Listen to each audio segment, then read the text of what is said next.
Hi, I'm Tres Martinez and I'm a trainer for bus operators in the public transit industry. Before doing this, I was a driver for over 15 years.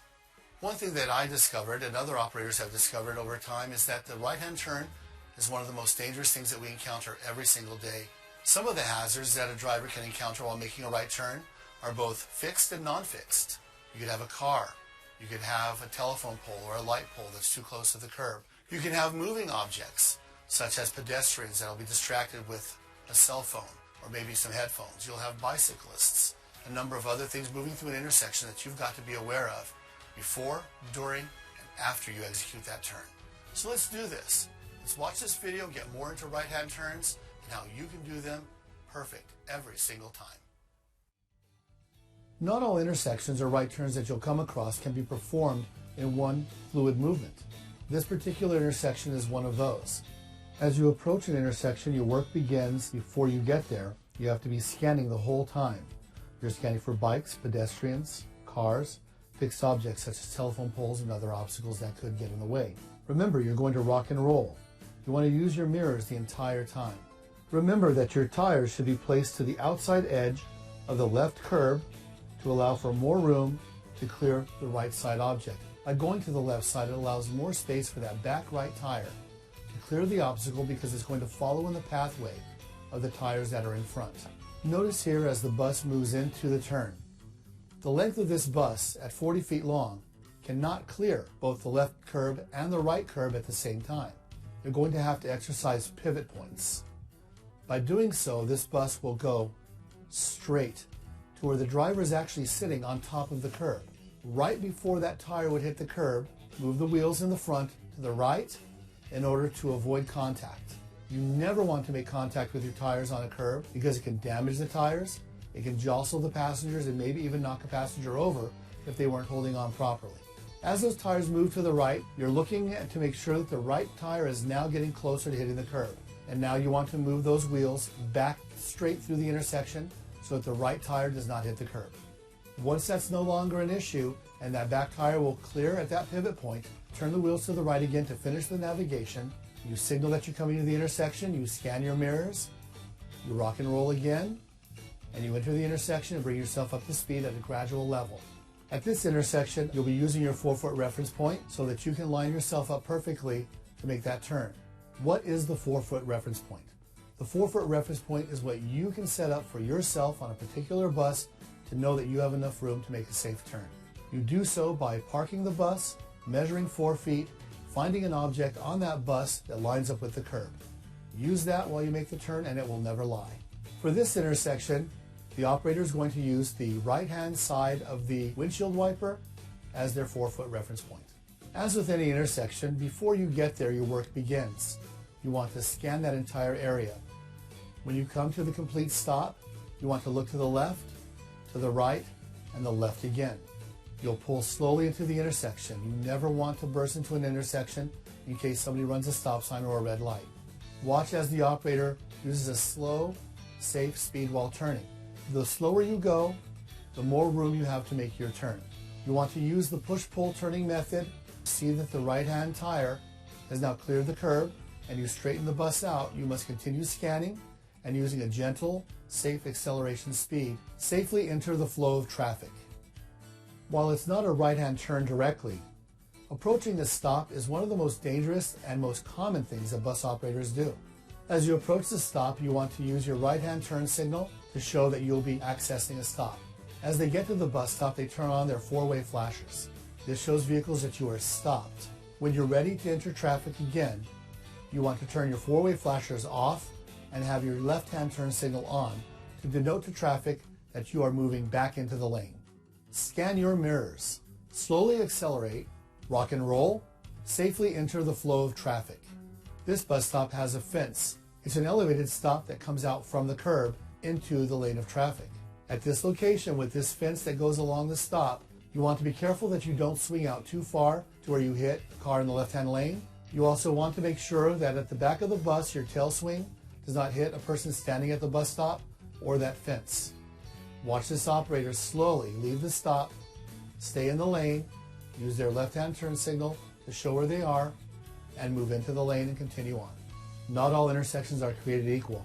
You're not going to have the luxury of using a 4-foot reference point on this turn. The lane is too tight. The road is at a crown. This could cause your bus to lean a little bit. By doing so, it'll get it closer to any light poles or any other objects that could potentially be a hazard. Once the bus continues through the intersection, be wary of cars to the left. Be wary of bicyclists trying to get around to the right, pedestrians trying to run through to the other side, not observing the proper crosswalk laws. Once you get to your pivot point, you want to slowly turn the wheel, watching that back tire to make sure it doesn't go over the curb, watching that front left bumper to make sure you don't make contact with any objects. As you accelerate into the lane, you want to do so carefully and also slowly so that you don't jostle your passengers.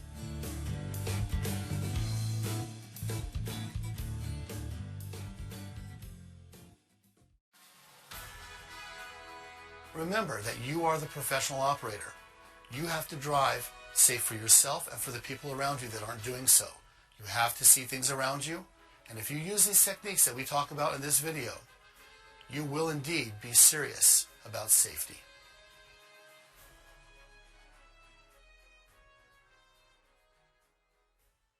I've been a professional bus operator for 39 years.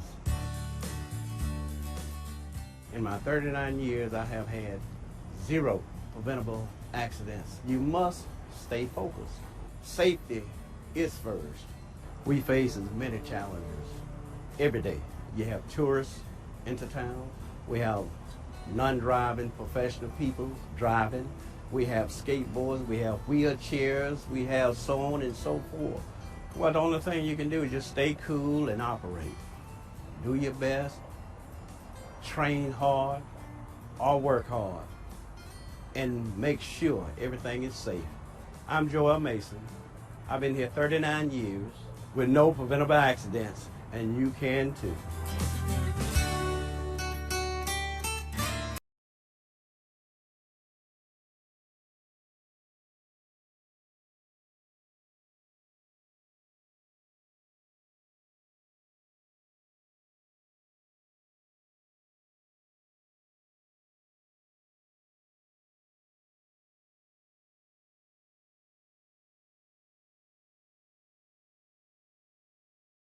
Welcome. This is a video on complete stop awareness. Let's take a look at some examples and then discuss how to always be mindful of this important fundamental technique. Here's our first example.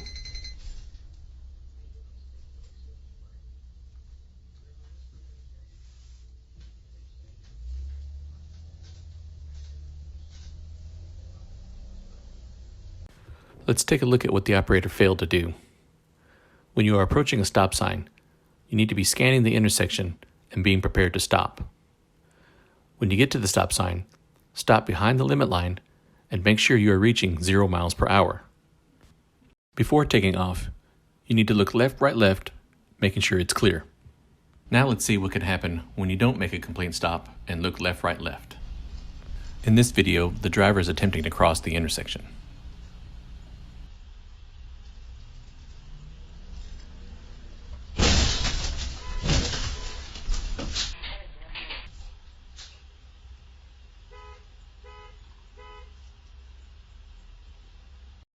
Let's talk about what happened. The driver should be scanning the intersection as they approach. Once the driver gets to the stop sign, the driver doesn't come to a complete stop and only slows down to 5 miles per hour. This is not a complete stop. And by not looking left, right, left, blind spots are not cleared. Because of this, they failed to clear existing blind spots and do not recognize that there is a vehicle approaching from the right. Unfortunately, this ends up in a collision. This collision could have been avoided by making a complete stop and looking left, right, left. Let's take a look at one more event.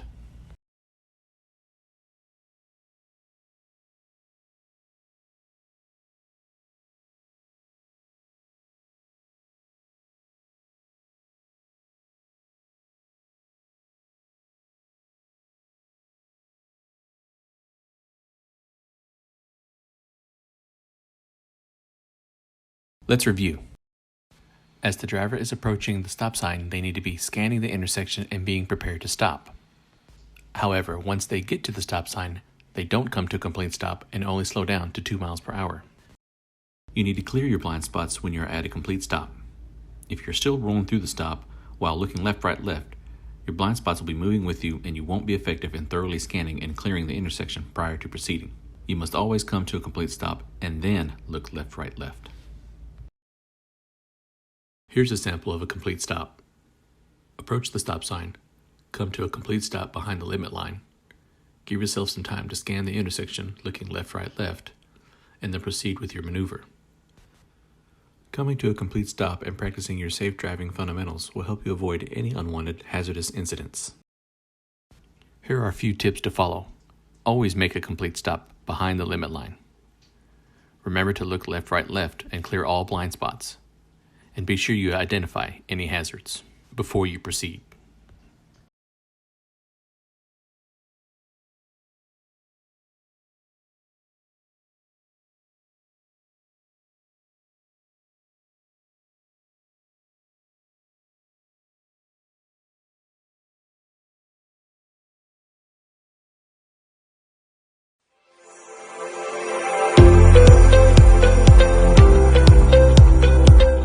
Welcome to the ADA sensitivity video.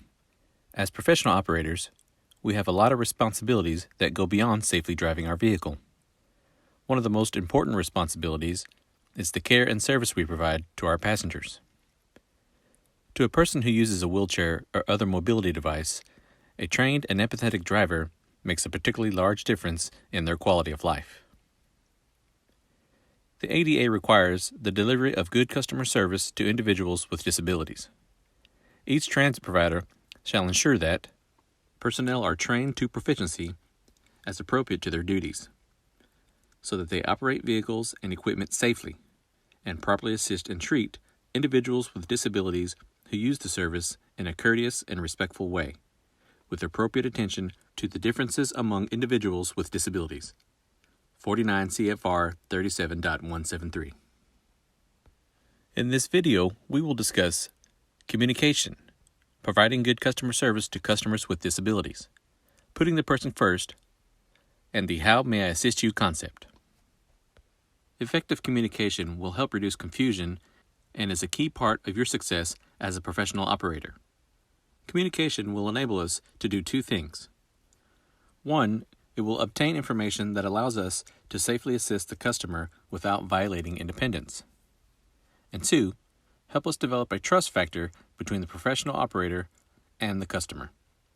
If every action is communicated and approved by the customer, the possibility of misinterpretation will be limited. Communication with the passenger also allows you to gather information such as, is it the customer's first time using the service? Be sure to keep your conversations professional. Here are some communication tips to use. Greet passengers and inform them of your bus route and destination. Be willing to repeat the information and break information down into smaller pieces. Speak directly to the customer, not to their companion. Speak clearly with a normal tone and speed unless the customer requests otherwise. You should never ask what the person's disability is. It's not appropriate. If they speak about it on their own, then respond politely and be courteous. If the communication becomes challenging, maintain your professionalism and remember these tips. Continue to create a welcoming environment. Treat adults as adults. Use simple words and short sentences. Repeat information if needed. Illustrate or visually demonstrate what you're asking. If you do not understand, don't pretend to understand. Ask another way. Do not use sarcasm or exaggeration. And have patience. Providing good customer service to your customers with disabilities is the right thing to do, but is also a requirement from the ADA. Here are 10 tips to follow. Be patient, establish eye contact, and approach the passenger with a smile. Treat customers with disabilities with courtesy and respect. Use person-first language. Persons with disabilities are customers just like everybody else. Give customers with disabilities the same information and choices that you give other customers. Never make assumptions about your customer's physical or intellectual abilities. Never hesitate to ask a person's preference. Ask customers if they need assistance. Do not assume. If they say yes, ask them how you may assist. Take no for an answer if they don't want assistance. Do not touch customers or their mobility devices without their permission. If you are asked to repeat or write what you said, do so calmly and pleasantly. If you don't understand what the passenger is saying, just ask them to repeat, again, calmly and pleasantly. Be patient and allow customers to take their time. Respond in a calm, professional manner. What does it mean to put the person first? A person who has a disability is still a person just like anyone else. All of our passengers are people first. When you say disabled person, you are focused on the disability first. But when you say person with a disability, you're now focused on the person first. When we think about a disability, we think about someone that is not able to do something, and that's not always true.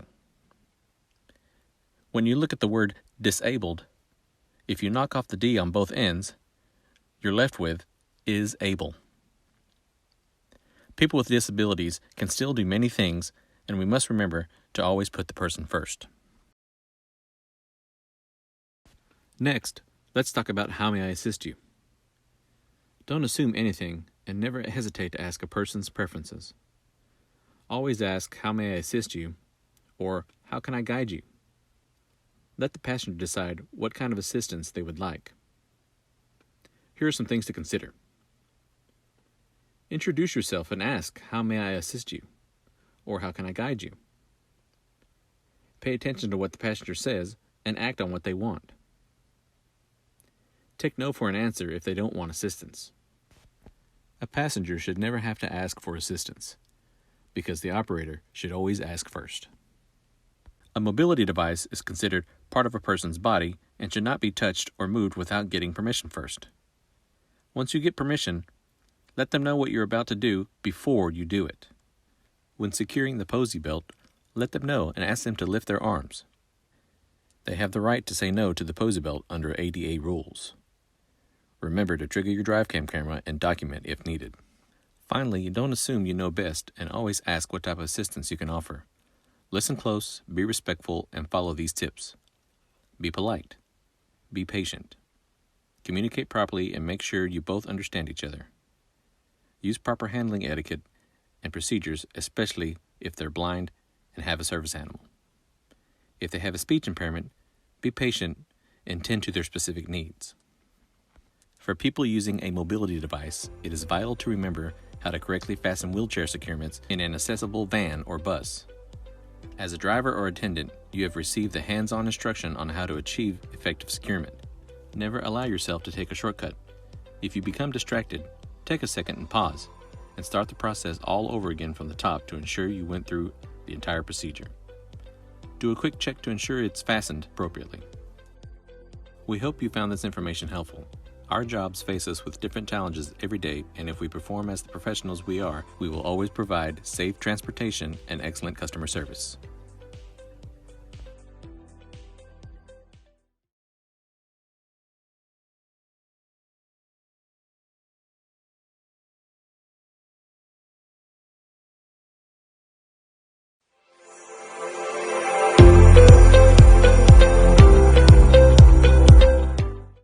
Welcome to the Mobility Device Securement video. For people with a mobility device, it is vital to remember how to correctly fasten securements in an accessible van or bus to mitigate the risk of a tip-over or a passenger injury. As a professional operator, you are responsible for the safe boarding, securement, transport, and deboarding of people who use mobility devices. As you are servicing your customers, keep in mind that securing a passenger in their mobility device requires you to be in their personal space. Be very respectful when securing the lap and shoulder belts and always ask for permission before you touch the mobility device, begin to move or secure it. There should be 2 securement tie-downs for both the front and rear of the chair that will help you utilize the 4-down and 3-around tie-down procedure. Also remember that not every mobility device that passengers use will be the same. However, all have similar characteristics and must be tied down and securely fastened. The 4-down, 3-around tie-down procedure indicates that you must place the wheelchair or scooter in a proper location in the vehicle where appropriate tie-downs can be anchored with brakes locked. The 4 down indicates that you must always ensure a full 4-point tie down when securing the mobility device within the bus and strive for a 45-degree tie down angle when possible. You will have 2 securement straps for both the front and the rear of the mobility device. Wheelchairs will be strapped down on all 4 corners with 4 securement straps. The 3-around refers to the seatbelt securement of the passengers while sitting in the chair. Effective securement of the passenger increases his or her safety. Both lap and shoulder belts are necessary for proper passenger safety. Make sure the belt is not twisted and the lower section rests comfortably across the hip area and the shoulder belt is set properly over the shoulder. Communicate every action beforehand. Sudden movements can be alarming for any customer. Speak clearly with a normal tone and speed unless the customer requests otherwise. If you are asked to repeat or write what you said, do so calmly and pleasantly. 3-wheel mobility devices and power scooters have other factors you will need to consider. As a professional operator, ask him or her to transfer to a seat and the empty scooter should be secured. However, in accordance with the ADA, if the passenger wishes to ride in the scooter, you must allow him or her to do so. Although this is permissible under the ADA, explain to the customer that it's not safe to do so, and you will be happy to help assist them to the seat for their safety. If they ask to stay in their scooter, the 4-down, 3-around securement procedure should be used. Power scooters will be strapped down with 2 straps in the rear at a 45-degree angle, and the front will utilize a webbing loop with 2 straps to achieve a 4-point tie-down.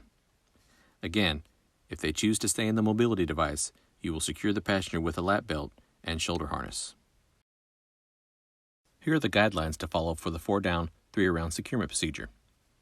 Allow the passenger to position themselves onto the securement block. Unless the area is too tight for them to maneuver, they are unable or ask for assistance. Center the mobility device between the floor attachments and set the brakes/power down the mobility device. Attach front and rear securement straps, 2 in the front and 2 in the rear. Attach the straps as high on the chair as possible, but no higher than the seat. The ideal angle for securement straps is 45 degrees out from the chair frame. If using a cam locking system, attach the front straps first to the solid junction of the wheelchair frame.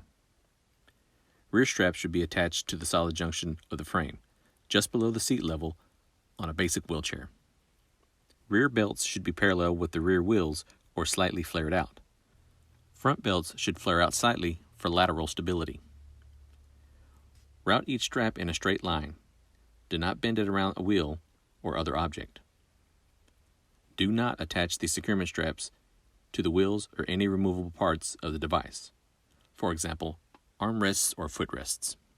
Do not attach securement straps to the folding cross brace of a standard wheelchair or armrest brackets. Use the webbing loop straps provided to you to secure devices where there is not an obvious place to set the hook around. Tighten all straps, but do not over-tighten. A ratchet-type tightener could easily bend a standard wheelchair frame. Always test the mobility device to be sure you cannot move it more than 2 inches in any direction. When in doubt, always contact dispatch or your supervisor.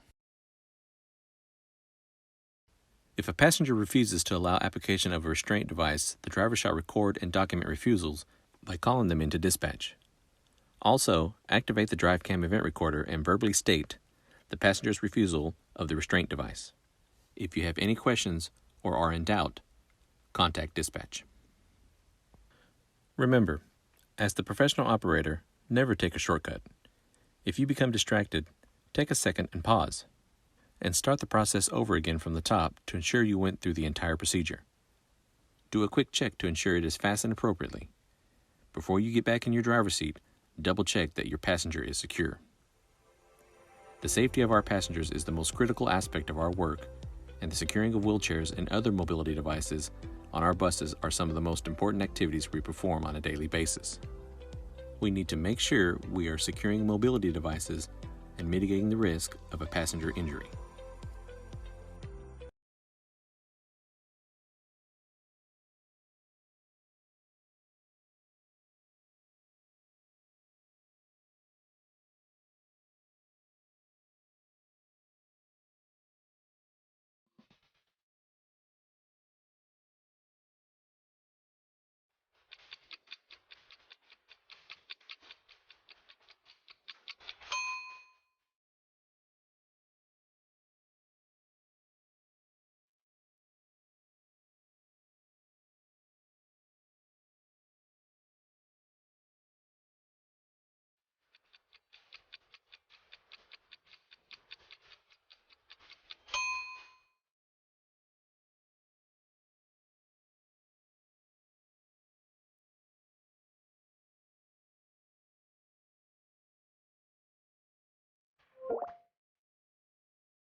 Know the facts about back injuries. Back injuries are among the most common type of workplace injuries. Bad lifting technique and poor back posture are not the only things contributing to back injuries. Your physical health and lifestyle also play an important role. Your body balance can be off if you sit or stand in an unnatural position, twist abruptly or awkwardly, or lift something incorrectly. Weak, under-exercised muscles rob the back of its support and increase the chance of injury. Excess weight can exaggerate the curve of the spine and strain the back. Stress, anxiety, and depression can cause muscles to tighten and throw your back into a spasm. Here are a few tips for preventing back injury and maintaining a strong and healthy back. Don't back down on fitness. Cultivating healthy eating habits, regular exercise, and daily stretching will do wonders for your back. Don't stand still. Prevent back spasms by breaking up periods of long standing with stretch breaks, or simply sit down to increase circulation in your back and reduce back strain. Always push, do not pull your load. Keep your spine straight and use your leg muscles to move the load. Remember these safety tips when lifting heavy objects in the workplace. Do not use fast or jerking motions when lifting. Do not bend or twist at the same time when lifting. Keep all loads close to the body. Do not handle loads away from the body.